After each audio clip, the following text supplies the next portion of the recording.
Primera de Pedro 1, perdón, capítulo 1, versículos 6 al 7, ¿verdad?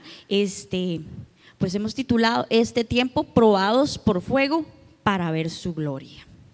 Este es el tema. Y yo le doy muchas gracias a Dios porque es una gran responsabilidad, ¿verdad? Pararse aquí, y uno siempre quiere que lo que uno va a decir sea palabra de Dios. Bueno, tiene que ser así, porque si no es así, hermanos, no funciona, ¿verdad? Si no es Dios hablando a las vidas, no funciona. Entonces yo he orado mucho, estuve orando también mucho por la alabanza, y yo creo que la alabanza nos preparó el corazón para lo que Dios hoy tiene para nosotros.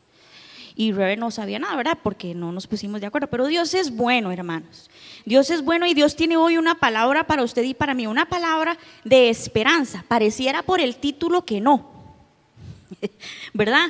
Pero es una palabra de esperanza, es una palabra para que usted se afirme en la fe, es una palabra para que usted tenga una perspectiva diferente hoy, esta mañana, de lo que Dios está haciendo. Y como cantábamos en alabanza, que usted no está solo, que Dios está con usted.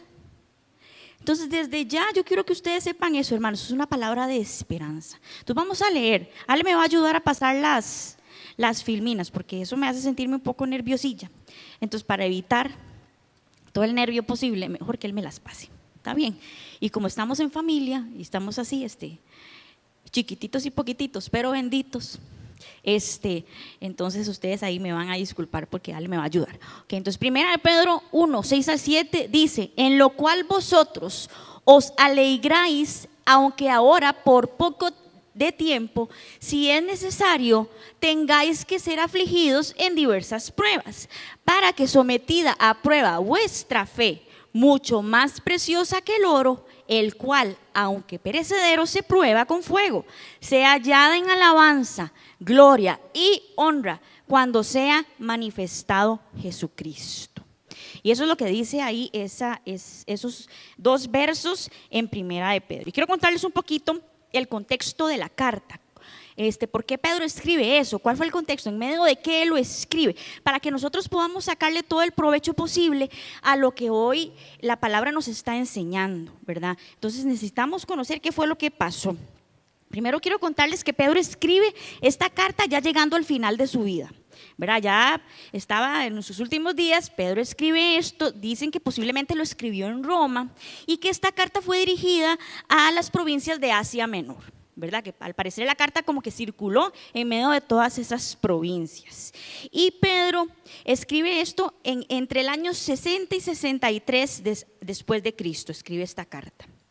Entonces lo escribía para animar a los creyentes que en ese momento estaban padeciendo persecución. Resulta que esta es la primera iglesia, hermanos, ¿verdad? Esta es la iglesia que nació después de que Jesucristo murió y resucitó. Es la primera iglesia.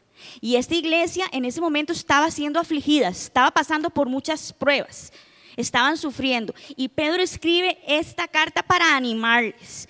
Pedro escribe esta carta para darles esperanza y una perspectiva divina de la vida en Cristo y de cómo ellos tienen que enfrentar las pruebas y el sufrimiento. Entonces eso es como lo que Pedro quería. Pedro quería que ellos siguieran el ejemplo de Jesucristo, de cómo Jesucristo sufrió.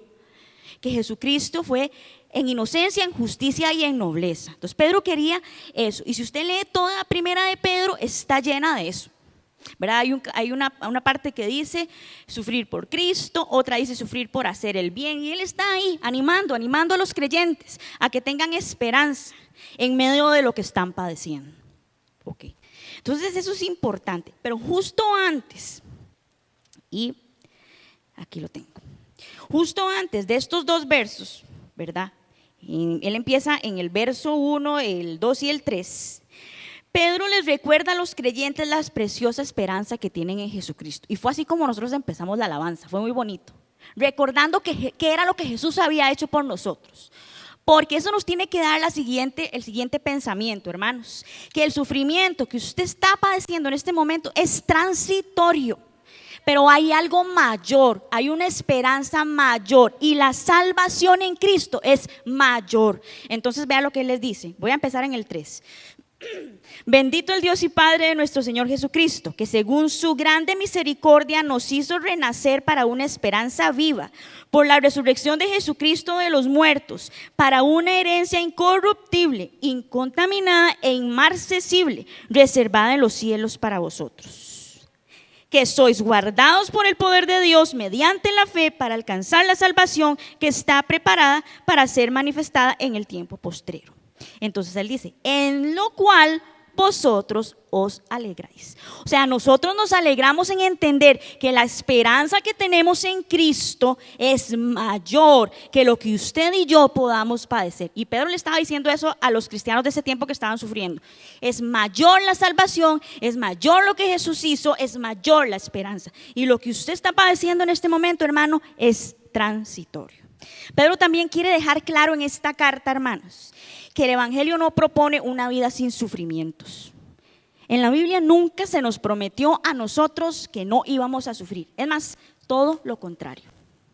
En la Biblia dice, ¿verdad? Y Jesús lo dijo, en este mundo vamos a tener aflicción, pero confiad, yo he vencido al mundo. Ahí otra vez está diciendo, hay algo mayor que el sufrimiento. Pero en la Biblia, en el evangelio, no se nos promete que vamos a vivir una vida de color de rosa. Es una mala noticia, pero a la vez es una noticia de esperanza, ¿verdad? Porque uno podría decir, no, ¿cómo? ¿Verdad? Si Dios me ama, ¿cómo? Pero no, sí, Dios lo ama, por eso Él permite eso. Y ahora vamos a ver qué bonito eso de Dios, cómo Dios entiende. Por eso es que la idea es que hoy tengamos una perspectiva divina y pedirle al Espíritu de Dios que Él abra nuestros ojos para entender eso, hermanos. Porque esto no lo podemos ver con los ojos de la tierra, porque si no, no lo vamos a lograr. Tenemos que verlo desde lo que dice la Escritura, y hoy eso es lo que queremos. ¿Qué dice la Biblia acerca de eso? Porque la Biblia dice muchas cosas. Entonces podemos entender que el sufrimiento es parte del plan de Dios para sus hijos.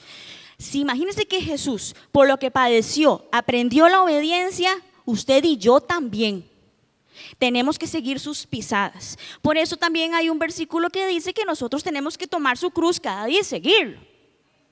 Tenemos que seguir las pisadas de Jesús. Jesús padeció y había propósito en medio de lo que Jesús padeció. No es que Dios lo mandó ahí a que se muriera en la cruz porque para qué vacilón. No, no. Es porque había propósito en medio de eso, ¿verdad? Así que nosotros, pasemos a la siguiente, Ale. Si nosotros queremos crecer, oye hermano, en nuestra vida espiritual, el sufrimiento es algo a considerar. Tenemos que ser honestos en algo, hermanos. Cuando nosotros pensamos en el sufrimiento, en la prueba, en la crisis, no nos gusta. Y esto no se trata de decirles a ustedes que ustedes tienen que estar en una pura risotada cuando les está pasando algo. Vieran que a mí no me caía muy bien un versículo que dice, creo que está en Santiago, que tenemos que estar en sumo gozo cuando nos hallemos en diversas pruebas. Yo decía, no. Pero Dios me enseñó algo. No es que ustedes tengan una pura risa. Y me duele esto. No tengo plata. No, hermano, usted va a llorar. Usted le va a doler. Usted va a tener angustia. El punto aquí es que usted no pierda la perspectiva que Dios está en medio de eso. ¿Y saben cuál es el problema? Que a veces la perdemos. Y cuando la perdemos, entra la desesperanza, entra la desesperación. Buscamos hacer las cosas en nuestra propia prudencia. Nos olvidamos de Jesús. Y así no puede ser. Entonces es importante, hermanos, de verdad. Dios tiene el sufrimiento como parte de su plan para nosotros, no para destruirnos. Dios no quiere eso, porque Dios sabe otra vez que hay una esperanza mayor. Otra vez, hermano, lo que usted está padeciendo es transitorio y tiene propósito en Dios. Llévese eso hoy en su corazón. Entonces yo creo que ustedes todos, pasemos a la siguiente, Ale. Todos han hecho las siguientes preguntas. ¿Por qué si Dios me ama? ¿Por qué a mí? ¿Por qué sufre el cristiano? ¿Ustedes han preguntado eso? Ninguno, chiquillos. ¿Sí? Bueno, doña Heidi dice que sí. Claro, ¿verdad? Y yo he escuchado esto, y les voy a decir lo que yo pienso con mucho respeto. La gente le dice, usted no puede preguntar por qué. Dios a usted no le va a decir por qué. Y yo, ¿Ok? Entonces uno cuando está en el sufrimiento uno trata de evitar la pregunta ¿por qué? Porque se siente todo condenado. ¿Y saben qué aprendí yo, hermanos? Y usted lo pesa. Usted sí le puede preguntar a Dios por qué. Dios está ahí para escuchar, porque Dios sabe lo que usted está pasando. Usted no está solo. Usted sí le puede preguntar por qué. Lo que usted no puede dejar es que ese por qué venga y asome a su corazón la duda y que usted se olvide de Dios, pero usted sí le puede preguntar. Y la Biblia está llena de respuestas. ¿Usted cree que usted va a venir a Dios y Dios no le va a hablar? No, hermano, Dios le va a hablar. Dios le va a decir a usted, tal vez Él no le va a decir específicamente por qué le duele la uña, el dedo, el pie, diría el pastor. Tal vez no le va a decir, vea, es que esto que se está pasando a usted es porque esto y esto. Tal vez específicamente no le va a decir, pero Él sí dice en su palabra que hay propósito. Él sí dice en su palabra que Él está ahí. Él sí dice por qué. Entonces hoy vamos a trabajar en este texto de Primera de Pedro. Vamos a trabajar también en Deuteronomio y vamos a trabajar en Hebreos. ¿Ok? Entonces ya vimos ahí en Primera de Pedro, hermanos, que el sufrimiento es una etapa necesaria para mí en mi crecimiento como cristiano, que va a resultar en traer gloria a Dios. Hay propósito en el sufrimiento y las circunstancias que Dios permite en nuestras vidas, de manera en que ustedes y yo tenemos que animarnos en pensar que Dios tiene el control de todo. Por tanto, todo va a estar bien. Oiga esto, hermanos, todo va a estar bien. Usted lo puede repetir para usted. Todo va a estar bien. Y vamos a trabajar un poquito en Hebreos. Vamos a irnos a Hebreos. Vamos a trabajar en los versos 7, 10 y 11. ¿Ok? Hebreos 12. ¿Ok? Los versos 7, 10 y 11. Y dice así: si soportáis la disciplina, Dios os trata como hijos. Porque ¿quién es hijo?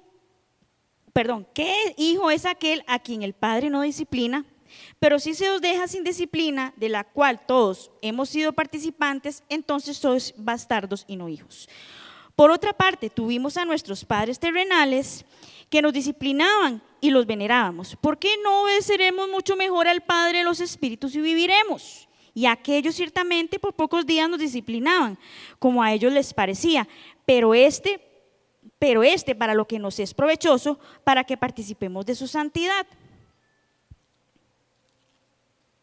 Es verdad que ninguna disciplina al presente parece ser causa de gozo, sino de tristeza, pero después da fruto pasible de justicia a los que en ella han sido ejercitados. Entonces vemos aquí el propósito del sufrimiento. Lo vamos a ver, ya le dije, en Deuteronomio también. Pero vamos a sacarle un poquito a qué es lo que nos está diciendo aquí Hebreos. ¿Cuál es el propósito de las circunstancias que nosotros pasamos en la vida? Bueno, en el versículo 7, vemos que Dios disciplina al que trata como hijo. O sea, hermanos, si usted y yo somos hijos de Dios, Dios nos va a disciplinar. Porque hay cosas en nuestro corazón que Dios sabe que tiene que trabajar y que tiene que tratar. Y eso es misericordia, hermano. Porque por la fe en Cristo usted es hijo, ¿sí o no? Sí. Entonces nuestro papá nos va a disciplinar porque Él nos ama. Yo estoy segura que aquí los que son papás, cuando disciplinan a sus hijos, lo hacen porque los aman y les quieren enseñar algo y saben, bueno, es que por ahí no es. Y yo le quiero decir a mi hijo que por ahí no es y lo tengo que disciplinar. Y les quiero decir algo de Dios que es lindísimo, hermanos. Y los que son aquí maestros o papás, ¿verdad? Y todo esto, me van a decir que eso es cierto. Cuando usted disciplina a un hijo, usted no le quita la disciplina hasta que le haya aprendido la lección, ¿sí o no? Esa es la idea. Si usted lo hace antes, error. Dios es así. Dios es así. Igual. Porque Él es nuestro papá y Él nos ama. Y Él quiere que nosotros aprendamos cosas porque Él tiene un propósito en medio de esto. No es que usted está pasando lo que está pasando, ya le dije, porque Dios es malo. Como mucha gente dice que no entiende las cosas del Espíritu. Venga Dios, es que me está pasando esto. ¿Cómo Dios? Si Dios es amor. No, porque Él lo ama y lo ve a usted como un hijo. Y ahí usted encuentra propósito, hermano. Entiéndase hoy como un hijo de Dios, amado por Dios. Amado por Dios. Hebreos 12:10 dice ahí que Él quiere que nosotros, ¿verdad? Hay algo provechoso que Él quiere sacar, ¿verdad? En medio de eso, o sea, que Él quiere que participemos de su santidad. Dios nos prueba para aprobarnos. Dios no nos prueba para decir, vamos a ver si este me sirve, lo pongo ahí, no me sirve, lo boto. No, no, Dios no lo va a desechar a usted. Dios no lo quiere desechar, Dios no lo quiere destruir, Dios lo quiere aprobado. Dios lo quiere preparar a usted para el cielo, hermanos. Entonces Dios está invirtiendo en usted. La disciplina de Dios tenemos que verlo en eso. Dios está invirtiendo en nuestras vidas. Dios no se ha olvidado de nosotros. Y como Dios nos ama y Dios nos ve, Él quiere que participemos de su santidad. Él tiene que tratar cosas en nuestras vidas. Y por eso Él permite estos tiempos. Y vemos en el versículo 11 que dice, es verdad que ninguna disciplina al presente parece ser causa de gozo, sino de tristeza, pero después da fruto apacible de justicia a los que en ella han sido ejercitados. O sea, la disciplina produce una cosecha. Usted va a dar un fruto. Después de que esto haya terminado, usted no será el mismo, hermano. Usted no será el mismo. Usted va a ser una persona diferente. Usted va a crecer. Porque eso es el propósito del sufrimiento, que usted pueda darle a Dios lo que Dios espera de usted. Entonces vean qué bendición. Otra vez, no es que tenemos que andar en una jaja y una risotada, porque eso no es cierto. Pero la esperanza no la podemos perder. No la podemos perder, porque Dios tiene cuidado. Y vamos a ir a Deuteronomio, pero antes de ir a Deuteronomio, quiero dejar en ustedes un pensamiento. Vale, pasen. Antes de ir al libro de Deuteronomio, por cualquier cosa, les voy a decir que es Deuteronomio 8, ¿verdad? Para que lo quieren ir buscando. Pero quiero que pensemos un poquito en el libro de Daniel. ¿Ustedes se acuerdan la historia de Daniel? Sí, ¿verdad? Se las voy a contar así rápidamente. Resulta que Nabucodonosor manda hacer una estatua. La pone ahí en un pueblo. Y él viene y decreta, manda llamar a todo el mundo, y él decreta que cuando suene el sonido de los instrumentos, todo el mundo tiene que inclinarse y adorar la estatua, ¿verdad? Entonces resulta que cuando el tiempo llegó y sonaron los instrumentos, hubo 3 hombres, Sadrac, Mesach y Abednego, que no se inclinaron a adorar la estatua, porque ellos confiaban en el Señor y no se inclinaron. Entonces dice ahí el texto que habían otros hombres que fueron a acusar a los judíos. Diríamos aquí, en nuestro contexto, los sapos. Resulta que se fueron unos sapillos y los fueron a acusar con Nabucodonosor. Y Nabucodonosor se enojó y los mandó a traer. Y dice que el castigo para las personas que no obedecían esta ley era que los tiraban en el horno de fuego. Entonces dice que Nabucodonosor se enojó tanto con estos 3 hombres que desobedecieron, que mandó a calentar el horno 7 veces más de lo que normalmente. Yo imagino que le hacía la perilla así. No, seguro no había perilla en ese momento, pero sí, le calentó 7 veces más el horno porque estaba súper enojado que esa gente no hubiera hecho lo que él dijo que tenían que hacer. Entonces los tiraron en el horno de fuego, y dice que cuando los tiraron, Nabucodonosor dice, pero no eran 3 los que yo tiré ahí. Y entonces le dijeron los que estaban ahí. Imagínense que la gente que empujó a esos 3 se quemaron de lo caliente que estaba el horno, dice la Biblia, se quemaron. Entonces le dicen a Nabucodonosor, si eran 3, Sadrac, Mesach y Abednego, pero yo veo 4, y al que veo es como el hijo de dioses. Entonces dice que Nabucodonosor les dijo, Sadrac, Mesach y Abednego, ¿cómo están? Y entonces más o menos nosotros diríamos, pura vida, porque Jesús está con nosotros. Hermanos, ¿qué podemos aprender de esto que pasó en la historia de Daniel? Bueno, como dice ahí, que Dios no quita la circunstancia, Dios nos libra en medio de ella. El domingo pasado doña Vivian lo dijo, Dios no la va a quitar. Hermano, acuérdese lo que yo le decía, acabo de explicarles de un papá, hasta que usted aprenda la lección. Dios no la va a quitar. La tenemos que pasar. Pero hay algo muy importante en medio de esto. Ellos tuvieron que estar en medio del fuego, pero ahí estaba Jesús. Y Jesús los guardó en medio de eso. Ellos no se quemaron. Hermano, en medio de su circunstancia, ¿quién está? Jesús. Y va a haber momentos en que usted no lo va a poder ver, pero usted tiene que confiar. Él está. Es que Él ha dicho, y Él no miente, que Él va a estar con nosotros todos los días hasta el fin del mundo. Que Él va a estar con nosotros en medio de la prueba. Usted la tiene que pasar, Dios no se la va a quitar hasta que Él sepa. Y algo que tenemos que aprender los cristianos, y escuche esto, hermano, es que tenemos que dejar a Dios ser Dios. Usted y yo tenemos que dejar a Dios ser Dios. Dios sí sabe por qué. Dios sí sabe para qué. Dios sí sabe. Tenemos que dejar a Dios ser Dios. Y vean otra cosa que quiero dejarles aquí en el pensamiento. Jesús no oró para ser librado de la cruz y del sufrimiento. Él oró para que la voluntad del Padre se cumpliera. ¿Cómo oramos nosotros, hermanos? Y vean, yo sé, porque yo he pasado por circunstancias en las que yo quiero que Dios me la quite. Es que ese es el sentimiento. ¿Qué les voy a decir? Yo quiero que Dios me lo quite. Y ya. Pero ¿cómo oramos nosotros? Hermano, si usted ora así, no funciona así. Entonces no ore que Dios se lo quite. Dios no se lo va a quitar porque Dios lo ama a usted. Dios quiere que Él aprenda. Dios quiere que usted aprenda. Que usted esté listo para el cielo, que Jesús se ha formado en usted. Porque Dios entiende que hay una esperanza mayor, que eso es transitorio. ¿Se acuerdan? Exacto. Steve está terminando la prédica, muy bien. Exacto, hay algo mayor que nos espera y que podemos empezar a vivir aquí. Entonces no oremos así, hermanos. Tenemos que orar confiando que la voluntad de Dios se cumpla, que la voluntad de Dios es buena, agradable y perfecta, que Dios sí sabe, que a Dios no se le ha pasado nada, lo que usted está pasando, Dios lo sabe.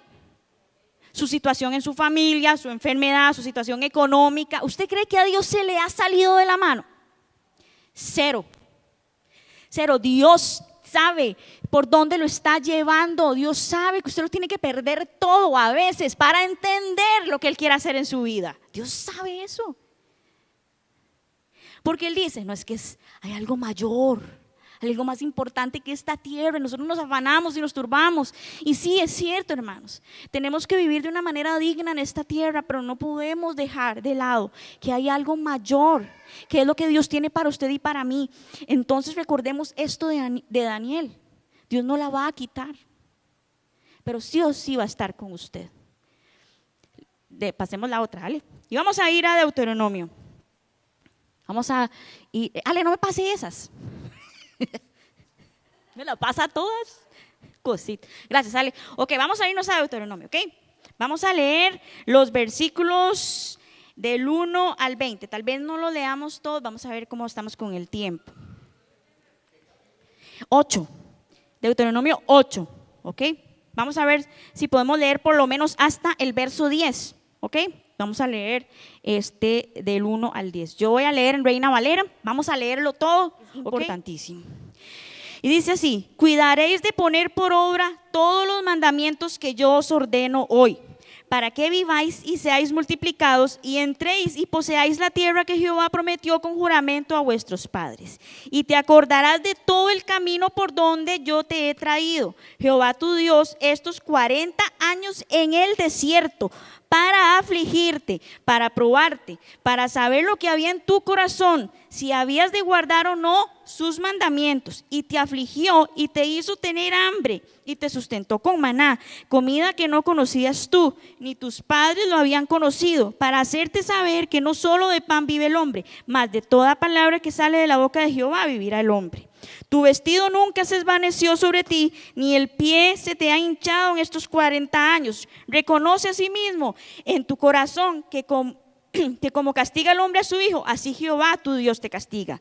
Guardarás pues los mandamientos de Jehová tu Dios, andando en sus caminos y temiéndole, porque Jehová tu Dios te introduce en la buena tierra, tierra de arroyos, de aguas, de fuentes y de manantiales que brotan en vegas y montes, tierra de trigo y cebada, de vides, de higueras y de granados, tierra de olivos, de aceite y de miel, tierra en la cual no comerás el pan con escasez, ni te faltará nada en ella, tierra cuyas piedras son hierro y de cuyos montes sacarás cobre, y comerás y te saciarás y bendecirás a Jehová tu Dios por la buena tierra que te habrá dado.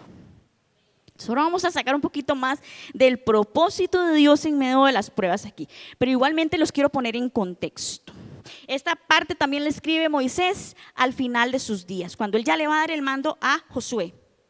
Y resulta que esta generación a la que Moisés le escribe Deuteronomio, de hecho que dicen que el libro de Deuteronomio es el libro del recordatorio, porque él recuerda en todo el libro el Pentateuco.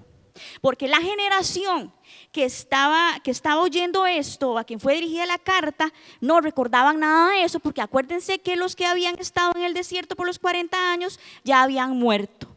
¿Por qué habían muerto? Porque Jehová había dicho que ellos no iban a entrar a la tierra prometida. Ellos estaban aquí listos para entrar a Canaán. Y Moisés viene y les recuerda esto. Acuérdense cómo Dios los sacó de Egipto, acuérdense cómo Dios los llevó al desierto, acuérdense el pacto en el monte Sinaí, acuérdense de todo eso, acuérdense cómo yo los afligí. Moisés les recuerda todo esto, porque él quiere que este pueblo no olvide. Entonces vean que podemos sacar también algunas cositas bien importantes en cuanto al propósito, ¿verdad? Porque era un pueblo que estaba ahí listo para recibir las bendiciones de Dios. Ellos estaban ya por entrar a la tierra prometida, pero Moisés quería que ellos recordaran algo. Todo lo que ustedes pasaron en el desierto es lo que los ha preparado para lo que van a recibir. Y que ellos no olvidaran nada de eso. Ahora sí, dale, pásenme esas dos. Y podemos ver dos cositas aquí, que lo vemos en medio de lo que dice en el verso 2. El propósito de la prueba es revelar lo que hay en su corazón, hermanos. Dios hizo pasar a Israel por toda la parte del desierto para sacar el murmullo y la queja que había en el corazón de ese pueblo. Por todo se quejaron, por todo murmuraron. Ustedes saben qué es la murmuración, hermano. No estar contento uno con lo que uno tiene. Entonces, cuando uno no está contento con lo que uno tiene, uno empieza. Yo pienso en eso, el perro ese de los mojarras. Y nada le gusta y nada le queda bien. Y resulta que este pueblo querían agua, Dios les sacó agua de la roca. Querían pan, les mandó el pan del cielo. Querían carne, se las mandó del cielo también. Y de todo se quejaron, todo lo aborrecieron. Nada querían, estaban llenos de murmuración. Y Dios quería en el desierto sacar a eso, porque ¿saben qué? Algo que aprendí yo, a Dios no le gusta eso. Dios no quiere que usted se sienta pobrecito. Usted no es ningún pobrecito, hermano. No. Usted tiene a Jesús. ¿Cuál pobrecito? Usted tiene a Jesús. Dios quiere que usted entienda que la vida que usted tiene, la familia que usted tiene, la circunstancia que usted tiene no se ha salido de su control. Hermanos, tenemos que aprender a no quejarnos y aprender a ver los pequeños milagros que hace Dios en medio de la prueba. Hermanos, es que Dios está ahí. Y les voy a contar así algo rápidamente porque el tiempo me está ayudando. Y si se portan bien, los dejo irse antes. Pero no le digan al pastor. Ok, entonces, resulta que bueno, ustedes saben todo el proceso que nosotros pasamos con mi hermana, que ya está en el cielo, ¿verdad? Gracias a Dios. La extrañamos muchísimo, pero ella está súper bien. Pues resulta que Dani, después del primer trasplante, le empezaron a dar morfina en pastillas, ¿verdad? Porque ella estaba pasando procesos pues muy dolorosos. Entonces le daban morfina. Después del segundo trasplante, ella quedó muy bien, estuvo como 4 meses pochotona. Entonces, pero no le podían quitar la morfina porque eso crea adicción, ¿verdad? Entonces le iban a dar efectos. Entonces la doctora dijo, no nos vamos a preocupar por eso. Cuando siga tomando la morfina. Pues resulta que algo pasó, no me recuerdo muy bien qué fue lo que pasó, y se nos gastaron las pastillas y la caja no nos dio la morfina a tiempo y hubo una noche que Dani no tenía morfina.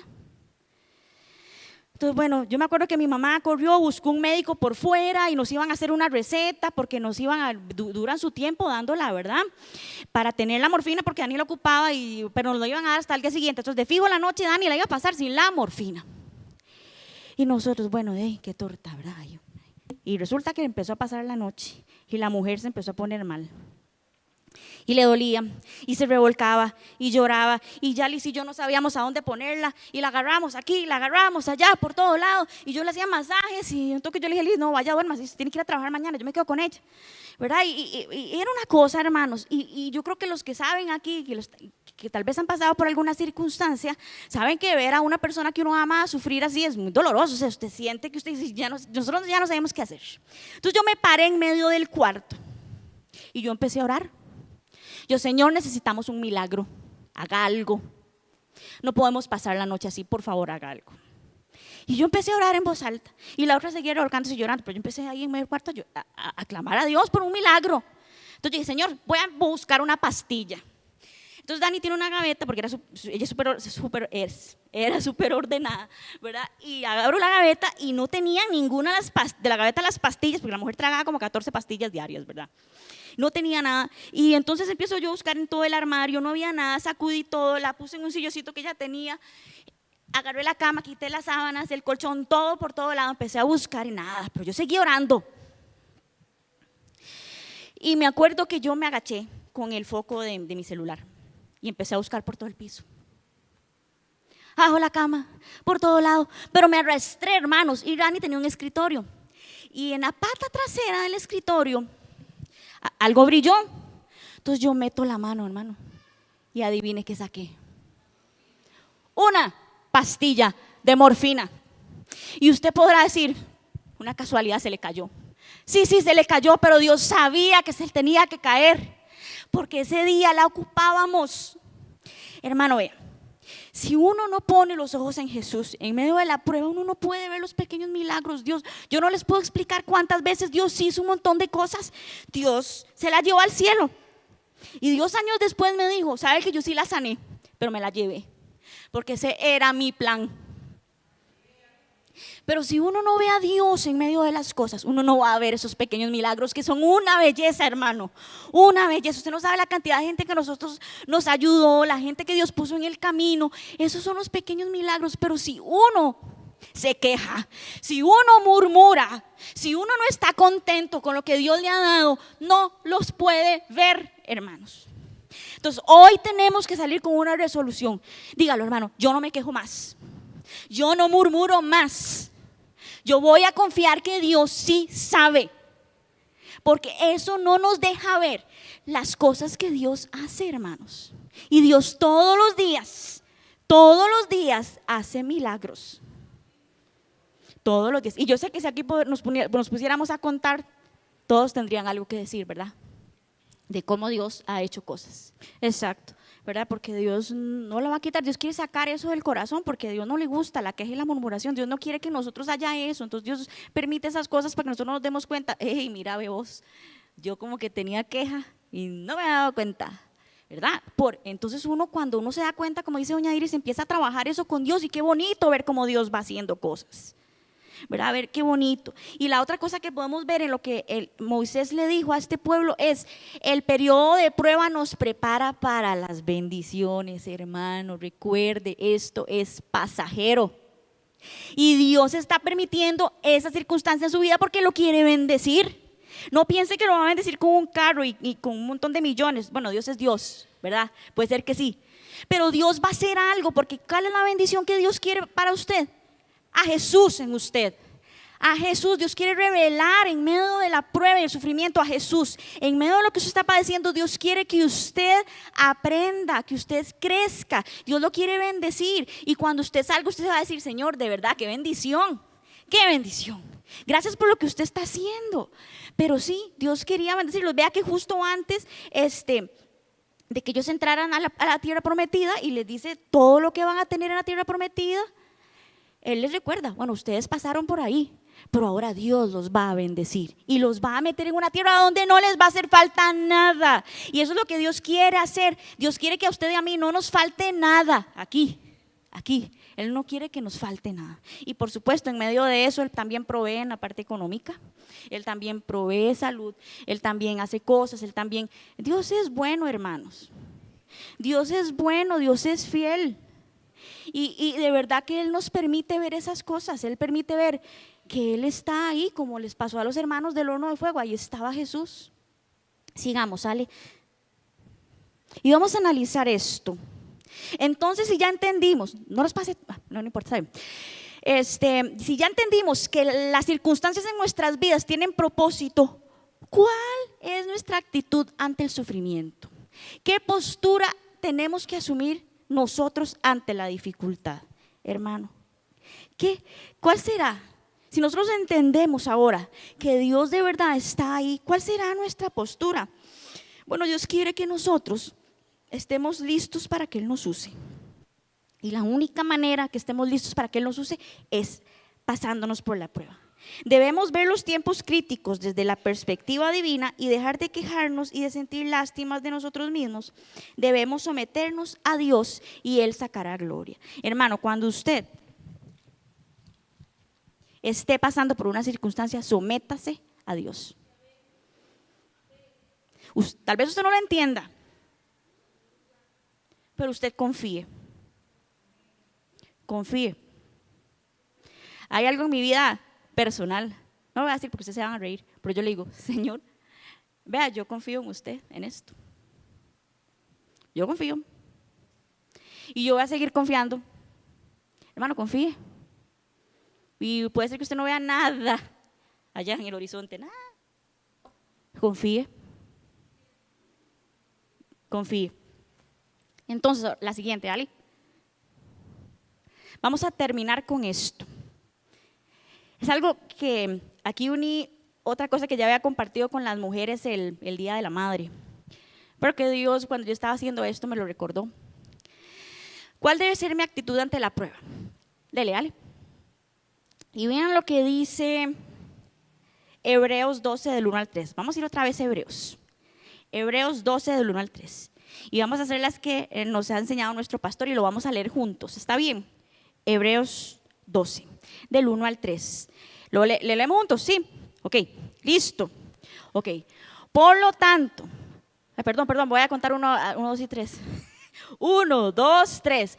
Por lo tanto, ya que estamos rodeados por una enorme multitud de testigos de la vida de fe, quitémonos todo el peso que nos impida correr, especialmente el pecado que tan fácilmente nos hace tropezar. Y corramos con perseverancia la carrera que Dios nos ha puesto por delante. Esto lo hacemos al fijar la mirada en Jesús, el campeón que inicia y perfecciona nuestra fe. Debido al gozo que le esperaba, Jesús soportó la cruz sin importarle la vergüenza que ésta representaba. Ahora está sentado en un lugar de honor junto al trono de Dios. Piensen en toda la hostilidad que soportó por parte de pecadores, así no se cansarán ni se darán por vencidos. Entonces vamos a ver aquí, podemos decirlo así, 2 secretitos. Pues no es tan secreto porque está en la Biblia. 2 tips de cómo debe ser nuestra actitud ante la prueba. ¿Qué podemos ver? Bueno, hermanos, nuestra vida se asemeja a una carrera, ¿verdad? Que tenemos que correr con persistencia. O sea, la idea es que usted y yo lleguemos a la meta. No es que usted llegue más rápido, no, es que usted llegue a la meta. Es una carrera de resistencia, ¿verdad? Por eso Pablo, cuando iba a morir, él dijo, he peleado la buena batalla, he acabado la carrera, he guardado la fe. Ustedes y yo tenemos que correr. Pero en medio de esta carrera, usted se va a encontrar con situaciones, con obstáculos, con todo lo que ya vimos, que Dios permite con un propósito, ¿verdad? Y lo vamos a tener que enfrentar. Y en medio de eso, hermanos, en medio de lo que usted corre hasta que usted llegue a la meta, usted puede ser que se vea tentado a abandonar la carrera. ¿Y por qué se puede ver usted tentado a abandonar la carrera? Bueno, ahí dice que la carrera usted la tiene que hacer, porque lo dice así, vean, espérense que la carrera, en el verso 2, la tenemos que correr puestos los ojos en Jesús. O sea, hermano, cuando usted en su vida, en todo, usted no puede despegar sus ojos de Jesús. La carrera se corre con la mirada puesta ¿en quién? En la circunstancia, en usted mismo, en el vecino que va corriendo por ahí. No, en Jesús. Si usted quita la mirada de Jesús, hermano, usted se distrae. Usted se empieza a ver usted mismo que le duele la pierna, que le duele aquí, que lo otro, que allá, que aquí, que allá. Empieza a ver que el otro va más rápido, entonces usted quiere correr igual que el otro y así no es tampoco. O usted ve la circunstancia mayor y deja de ver a Jesús en medio de la prueba. La carrera, usted la debe de ver así. No quite, hermano, su mirada de Jesús. Esta es la actitud que nosotros tenemos que tener en medio de la prueba. Sometimiento a Dios y nuestra mirada, nuestra concentración tiene que estar en Cristo. No podemos quitar nuestra mirada de Jesús. No la quite, hermano, no la quite.